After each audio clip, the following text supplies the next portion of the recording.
mojito cocktail, une explosion de saveurs dans une même et seule bouteille. Fruits yëpp ñu jëmbatee ko Sénégal si anam yu sell te naturel. Jus Vito pour seen goûter doom yi collation ca bureau ba ngénte maanaam bépp xew. am na jus orange ngir may leen cawarte ak tonus. jus corossol am na baax lool si yaram ak ay ferñeenteem yu am solo. gingembre bi moom dafa baax lool si góor ak ay vertus baax lool itam si organisme. buy bi nag day wàññi tooy baax si yaram tayit yi leen sawarloo. jus bisaab bi nag dina yokk seen kattan boole si vitamine rek la. ñi bëgg soo naturel nag Vito soo exsident pour fête bu mënti doon te baax lool si yaxu gune ak mag lépp nag nekk si emballage yu civilisé te wóor. ak jus Vito da ngeen am choix. Vito jus et sow existe en bouteille de 1,5 litres et 33 centilitres. Vito jus fabriqué par Groupe Cefas à Dakar à la cité Keur Damel à côté de la mosquée. Téléphone 77 241 06 06. mbokk yi jërë ngeen jëf ci ànd bi ngeen di ànd ak ñun ci seen site internet sénégal5.com ak ci seen télévision 5 TV Sénégal la télé au quotidien des Sénégalais gërëm bu baax sant itam suñuy internautes ci ànd bi ngeen di ànd ak ñun tey nag di talaata fukki fan ci weeru mai bile ci atum 2022 ñu ngi leen di gërëm bu baax a baax waaye itam di waxtaanee li xew ci réew mi fële ca rond point bu Seras la ñuy faral di wax réew mi bu ñii di defar ña ca des di yàq ndax barrière yu bëri yi fa nekkoon sàcc nañu ko baskan bi yëpp jóg di ko ñaaw ñiy wax loolu pare guñu sabotage daal di am fële ci forêt classée bu mbaaw ndax câble yu bëri lañu dagg ñeel wàllu terre bi lee kii di Mountaga Sy DG bu APIX SA def na déplacement ànd ak i naataangoom ngir xool mbir yi lee waaye nee na la mu ci gis nag mooy tey na xel lool ndax dañoo dagg ay câble lañ ca dagg nag mi ngi toll ci 60 mètres nee na ñi ko def ay pro lañu ndax demuñu ci câble de haute tension yi lee moom nag mi ngi koy ñaawlu ndaxte nee na lii accident mënoon na cee am seen xarañteek liggéey ak jumtukaay yi ñu utiliser moo tax ñu gaaw ko détecté moom DG bu APIX SA nee na mbir yi dina yemb tey ci guddi train bi suba incha allah rabbi dina reprendre nee na nag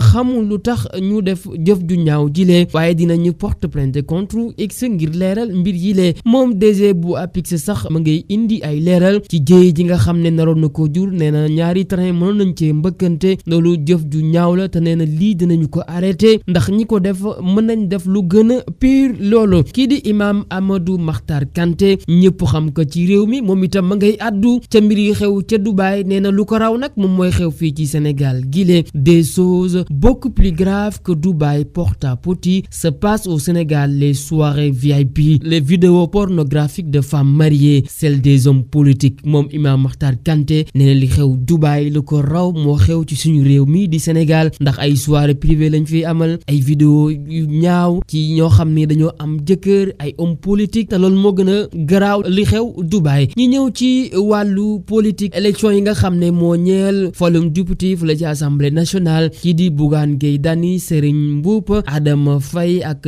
Fadel Barro ñoom nag bokkuñ ci course boobee toutefois direction générale des élections n'a pas perdu de temps pour scruter la validité des listes déposées d'après l'Observateur 4 coalitions sont d'ores et déjà écartées la même source indique quels sont les frais de la vérification des parrainages mu ñeel ki nga xam ne mooy gëm sa bopp Bougane Gueye Dany ànd nawle liggéey de Serigne Mboup maire Kaolack jàmmi gox yi de Fadel Barro defar sa gox de Adama Faye le frère de la première dame ces derniers n'ont pas fourni le nombre de parrains nécessaires ils ont donc écarté de la course pour les législatives du 31 juillet prochain mi ngi noonu Bougane Gueye Dany ak ki nga xam ne moom mooy Serigne Mboup Adama Faye ak Fadel Barro ñoom bokkuñ ci course bile ñu ñëwaat ci loolu ndax 15 listes de candidats ont été déposées pour les législatives du 31 juillet prochain Benno Bokk Yaakaar nag moom mooy majoritaire Yewwi Askan Wi ak Wallu Sénégal ñi nga xam ne ay opposition lañu sont les derniers à avoir remis le dossier selon l'Observateur. Le journal précise que les candidatures de ces grandes coalitions ont été enregistrées à la Direction générale des élections hier lundi alors que les dépôts tout devait être clôturé la veille maanaam dimanche 8 mai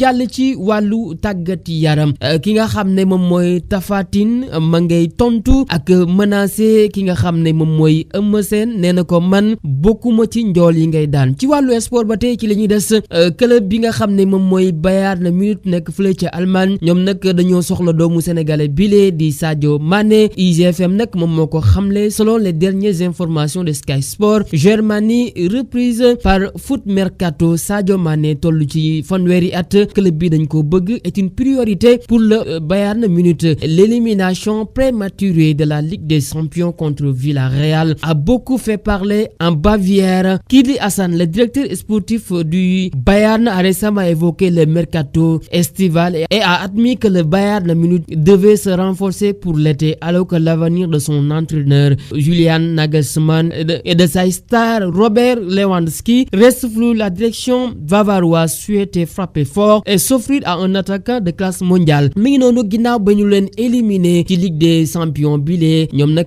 Villarreal moo leen éliminé ki nga xam ne moom mooy Hassan nekk directeur sportif bi nag dafa bëgg defaraat li nga xam ne moom mooy Bayern gën ko renforcer ndax kii di entraîneur bi sax toogaayam foofu ak Lewandowski seen toogaay foofu daal leeragul bu baax a baax looloo tax Bayern bëgg jënd ki nga xam ne moom mooy Sadio Mané mi nekk Liverpool selon les dernières informations de Sky Sport. Sadio Mané toll ci fanweeri at est une priorité pour Hassan à l'issue de la saison. La direction du record mixte aurait d'ailleurs rencontré l'entourage de l'international sénégalais ce week-end afin d'évoquer son avenir. Pour le moment, aucune négociation n'a débuté entre le Bayern Munich et Liverpool sur ce dossier, mais cela pourrait bouger rapidement alors qu'il arrive dans sa dernière année de contrat avec les Reds. L'année prochaine, Mané est loin d'avoir prolongé. Ki nga xam ne nag moom mooy Sadio Mané toogaayam foofee ci Liverpool ci moom rek la dépendre nag ndax moom prolongé gul ba léegi. En effet, aucune discussion n'aurait avancé entre les Reds et l'entourage de l'ex-buteur du FC Metz. Le club de Liverpool souhaiterait assurer en priorité l'avenir de Mohamed Salah, également sous contrat jusqu'en 2023. Si ma prolongation est un signe positif pour les joueurs, tant mieux, mais je ne crois pas que ce serait décisif dans la décision qu'ils prendront. Si un joueur annonce suffisamment tôt qu'il va partir, alors